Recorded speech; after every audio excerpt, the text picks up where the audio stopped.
Hello, നിനക്ക് മരിക്കാനാണോ ഭയമുള്ളത് അതോ ജീവിക്കാനാണോ ഭയമുള്ളത്?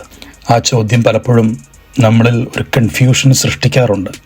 ഏറെ മനുഷ്യരും മരണത്തെയാണ് ഭയപ്പെടുന്നത്. അങ്ങനെയാണ് നാം കേട്ടിരിക്കുന്നത്. എന്നാൽ ഒരു കാര്യം നീ ശ്രദ്ധിച്ചിട്ടുണ്ടോ?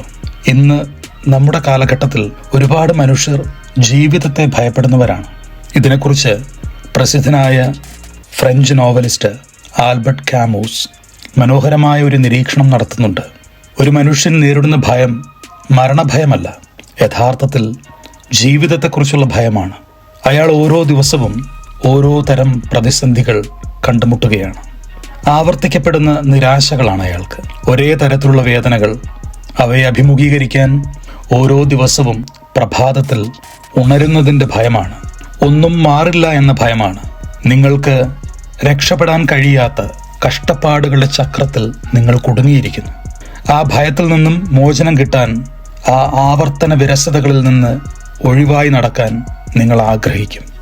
ശരിയല്ലേ? ആൽബർട്ട് കാമൂസ് നടത്തുന്ന ഈ നിരീക്ഷണം ഇന്ന് നമ്മിൽ പലരുടെയും ജീവിതത്തിൽ സംഭവിക്കുന്നതാണ്.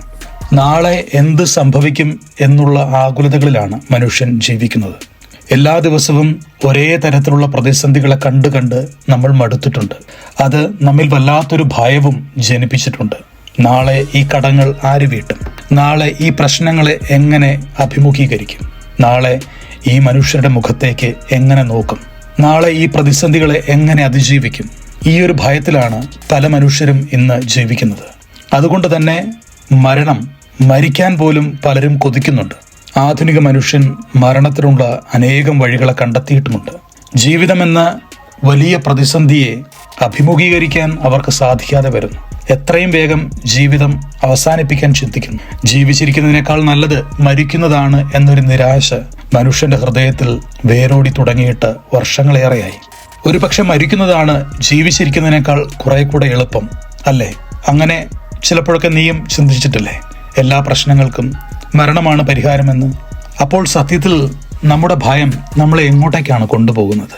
നമ്മുടെ തന്നെ നിലനിൽപ്പിനെ ബാധിക്കും വിധം ആത്മഹത്യയിലേക്കോ മറ്റേതെങ്കിലും തരത്തിലേക്കുള്ള മരണത്തിലേക്കോ ആണോ നമ്മൾ എത്തിപ്പെടുന്നത്? നമ്മൾ ഭയക്കേണ്ട കാര്യമില്ല. ഒരേ ഒരു ജീവിതമാണ് ഈ ഭൂമിയിൽ നമുക്ക് നൽകപ്പെട്ടിരിക്കുന്നത്. അത് നമുക്ക് ജീവിച്ചേ മതിയാകൂ. നാം ജീവിതത്തെ മുന്നോട്ട് കൊണ്ടുപോയേ മതിയാകൂ. നമുക്ക് വേണ്ടി മാത്രമല്ല, നമ്മുടെ ചുറ്റും നിൽക്കുന്ന അനേകർക്ക് വേണ്ടി നാം ജീവിച്ചേ മതിയാകൂ. പ്രശ്നങ്ങളൊക്കെ വന്നുകൊണ്ടിരിക്കുമെന്നേ. ഒന്നിന് പിറകെ ഒന്നായി പ്രശ്നങ്ങളെ നമ്മൾ കണ്ടുമുട്ടിക്കൊണ്ടിരിക്കും. അതങ്ങനെ ആകണമല്ലോ. എല്ലാ ദിവസവും സുഖകരമായ ജീവിതമാണെങ്കിൽ ആ ജീവിതം യഥാർത്ഥത്തിൽ നമ്മുടെ ജീവിതത്തെ ഒന്നും പഠിപ്പിക്കുന്നില്ല. വെറുതെ സന്തോഷിച്ച് സുഖിച്ച് ജീവിച്ചു പോകാനുള്ളവരുമല്ല നമ്മൾ. അതുകൊണ്ട് ഏത് പ്രതിസന്ധികളെയും അതിജീവിക്കാൻ നിനക്ക് കരുത്തുണ്ട്. നിനക്കതിന് സാധിക്കും. ഉണർന്നെഴുന്നേൽക്കണം, അതിനെ അതിജീവിക്കണം. മരണം ഒരു പരിഹാരമല്ല കേട്ടോ. ഈ ജീവിതത്തെ നേരിട്ടേ മതിയാകൂ.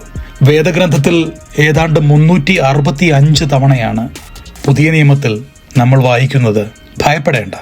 നസ്രായൻ പോലും ആവർത്തിച്ച് ഉപയോഗിച്ചൊരു വാക്കാണ് ഡു നോട്ട് ബി അഫ്രൈഡ്. ഭയപ്പെടേണ്ട. 365 ദിവസം എന്ന് പറഞ്ഞാൽ വർഷത്തിലെ ഓരോ ദിവസവും നസ്രായൻ നിന്റെ മുൻപിൽ വന്ന് നിന്നെ ബലപ്പെടുത്തിക്കൊണ്ട് നിന്നോട് പറയുകയാണ് ഭയപ്പെടേണ്ട.